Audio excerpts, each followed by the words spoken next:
कहते हैं अगर सपना खुली आंखों से देखा जाए तो वो जरूर पूरा होता है। एक ऐसा ही सपना ना जाने कितने सालों से पल रहा था राधेश्याम की आंखों में। राधेश्याम तब एक बच्चा ही था जब उसने पहली बार अपने गांव से एक फौजी को निकलते देखा था। लंबे कद और गठीले शरीर वाले उस फौजी को हर कोई सम्मान भरी नजरों से देख रहा था। राधेश्याम ने फौरन जाकर उस फौजी से बात करने की कोशिश की।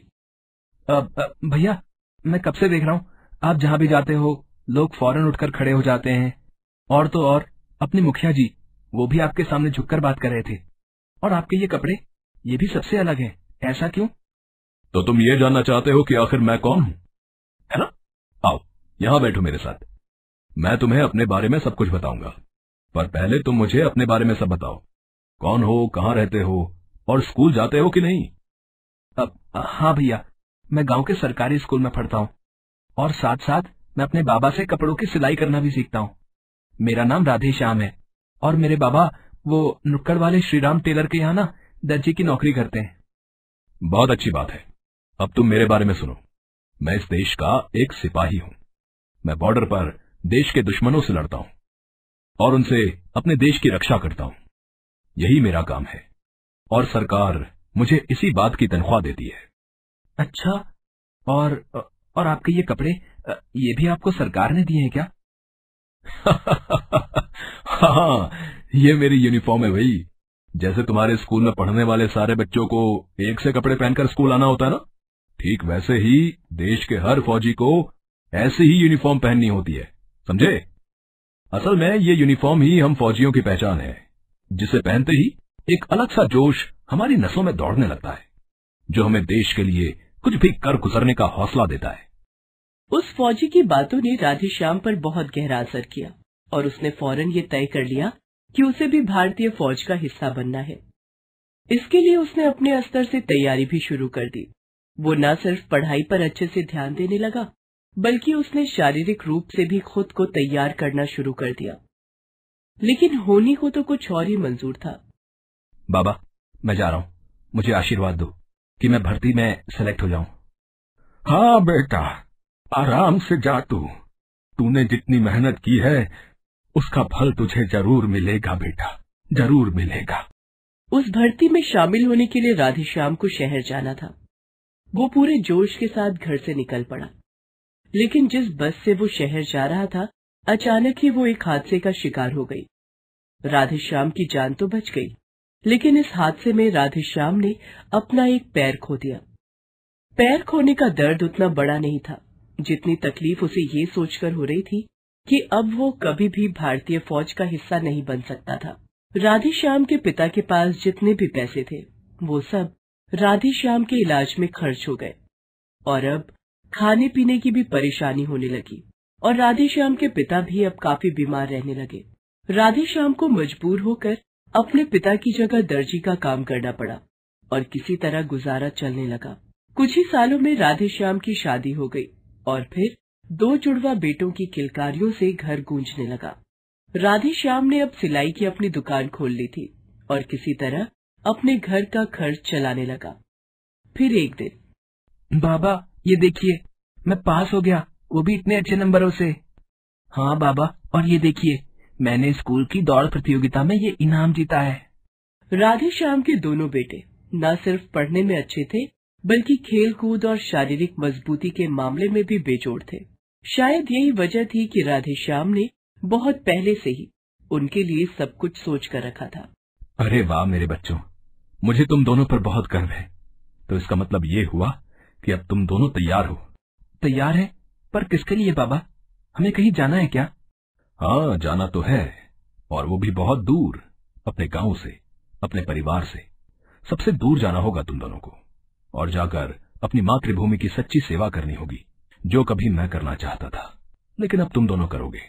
बच्चों, मैं चाहता हूं कि तुम दोनों भारतीय सेना का हिस्सा बनो और मेरा सिर गर्व से ऊंचा कर दो।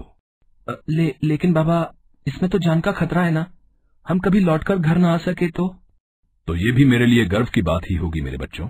मरना तो एक दिन सभी को है बेटा, लेकिन जो देश पर अपनी प्राण न्यौछावर कर सके, उसकी तो मौत भी जिंदगी से ज्यादा कीमती होगी। लेकिन फिर भी तुम दोनों पर किसी तरह का दबाव नहीं है। चंदन और नंदन ने राधेश्याम की शिक्षा का मान रखा और पूरी शिद्दत से सेना में भर्ती होने के लिए तैयारी करने लगे। लेकिन ये इतना आसान भी नहीं था। राधेश्याम एक पैर के दम पर जितना काम कर सकता था वो कर रहा था, लेकिन फिर भी उसकी कमाई में जरूरी सहूलियतों से आगे कुछ भी कर पाना मुनासिब नहीं था। सेना में भर्ती निकल चुकी थी और तैयारी के लिए 1 महीने से भी कम वक्त बचा था। लेकिन चंदन और नंदन सेना में भर्ती होने के लिए अभी भी काफी कमजोर थे। उन्हें मेहनत के साथ साथ अच्छे खान पान की जरूरत थी, जो राधेश्याम की थोड़ी सी कमाई में मुमकिन नहीं था। अरे क्यों जिद पकड़ कर बैठे हो? इन दोनों को ले जाकर अपने साथ दुकान में बिठाओ। सिलाई अच्छे से सीख लेंगे तो थोड़ी मदद हो जाएगी आपको और इससे 4 पैसे भी ज्यादा कमा सकोगे। नहीं भगवान, ये दोनों बनेंगे तो फौजी ही, फिर चाहे उसके लिए कुछ भी क्यों ना करना पड़े। मत मारी गई है तुम्हारी। क्या करोगे बताओ मुझे? अरे भर्ती के लिए इन दोनों को शहर लेकर जाने तक के पैसे तो है नहीं तुम्हारे पास। 2 वक्त का सादा खाना खिलाना मुश्किल है यहाँ, और तुम्हें इन्हें हर रोज केले खिलाने हैं, वो भी दूध के साथ। हाँ, मुझसे जो बन पड़ेगा मैं करूंगा, लेकिन अपने बच्चों को फौजी बनाकर आऊंगा। मैं अभी रमेश भैया के पास जा रहा हूँ। मुझे भरोसा है कि वो मेरी मदद जरूर करेंगे। जैसे तुम्हारे लालची ताऊजी, वैसे ही उनके बेटे रमेश भैया। बाबूजी का सारा हक मार लिया, आज तक कभी हमारी सुध नहीं ली, और तुम्हें लगता है वो हमारी मदद करेंगे? राधेश्याम जानता था कि उसकी पत्नी माला गलत नहीं कह रही थी, लेकिन फिलहाल उसके पास और कोई रास्ता नहीं था। वो अपने ताऊ के बेटे रमेश के पास जा पहुंचा, जिसका शहर में कपड़े का बड़ा कारोबार था और गांव में वो एक बड़ी सी हवेली जैसे घर में रहता था। राम राम भैया। अरे राधे, तू बैठ बैठ। और सुना भाई, क्या हाल चाल है तेरे?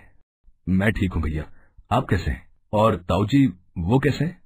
यहाँ सब कैसा है ये तो तुझे दिख ही रहा होगा।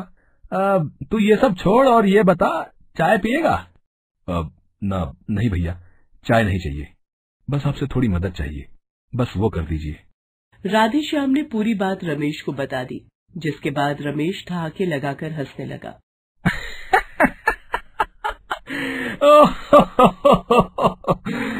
सच में राधे, सच में वक्त हालात सब बदल गए, लेकिन तू नहीं बदला रे।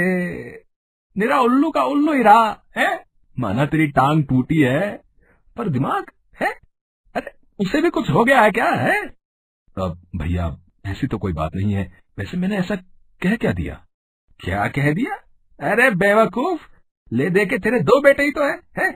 जिनका तुझे सहारा है, उन्हें भी बॉर्डर पर लड़ने भेज देगा है? तो कौन संभालेगा सब? अरे अपने बेटों को फौजी बनाने का फितूर छोड़ और उन्हें वो सिखा जो तुझे आता है, समझा? और रही बात मदद की, तो जा, वादा करता हूँ तुझसे, तेरे दोनों लड़के अगर अच्छे से सिलाई का काम सीख गए ना, तो रख लूंगा उन्हें काम पर। शहर में मुझे नए दर्जियों की जरूरत पड़ती रहती है, क्या समझा? नहीं भैया, मैं तय कर चुका हूँ, और ये सिर्फ मेरी मर्जी नहीं है, बल्कि मेरे दोनों बेटे भी फौज में जाना चाहते हैं, तो मुझे उन्हें भर्ती के लिए शहर ले जाना ही है। तो ठीक है फिर। देख भाई, पैसे तो मैं तुझे दे दूंगा, पर अपना एक उसूल है, सारी रिश्तेदारी एक तरफ और पैसे का लेन देन एक तरफ, समझा कुछ? जी भैया, आप बिल्कुल चिंता ना करें, मैं आपके पैसे सूद के साथ चुका दूंगा। रमेश ने राधेश्याम को उसकी जरूरत के हिसाब से पैसे दे दिए। हालांकि वो एक मदद नहीं बल्कि कर्ज था, लेकिन राधेश्याम खुश था क्योंकि अब वो अपना सपना पूरा कर सकता था। उसने नंदन और चंदन को खुद फौज में होने वाली भर्ती के लिए तैयार किया, साथ ही उनके लिए सही खुराक का भी इंतजाम किया, और फिर आखिरकार नंदन और चंदन दोनों ही भारतीय फौज के लिए होने वाली भर्ती में चुन लिए गए, और अब उन दोनों को ट्रेनिंग के लिए जाना था। तुम दोनों यहाँ की चिंता मत करना, बस पूरी जान लगा देना, समझे? जी बाबा, हम ऐसा ही करेंगे। नंदन और चंदन के जाने के बाद वही हुआ जो सब पहले से ही बोल रहे थे। राधेश्याम बिल्कुल अकेला पड़ गया, और रमेश से लिए हुए पैसे चुकाना तो दूर, अब उसके पास गुजारे तक के पैसे नहीं बचे। राधे देख, मैंने तो तुझे पहले ही समझाया था, अब बता जरा, आखिर क्या कर लेंगे तेरे बेटे फौजी बनकर? है अब बता, पड़ गया ना अकेला? कोई बात नहीं भैया, वैसे भी मैंने अपने बच्चों को घर से इतना दूर पैसे कमाने नहीं बल्कि सम्मान कमाने के लिए भेजा है। देश के लिए लड़ने भेजा है मैंने उन्हें, और मुझे पूरा भरोसा है कि वो मुझे कभी निराश नहीं करेंगे।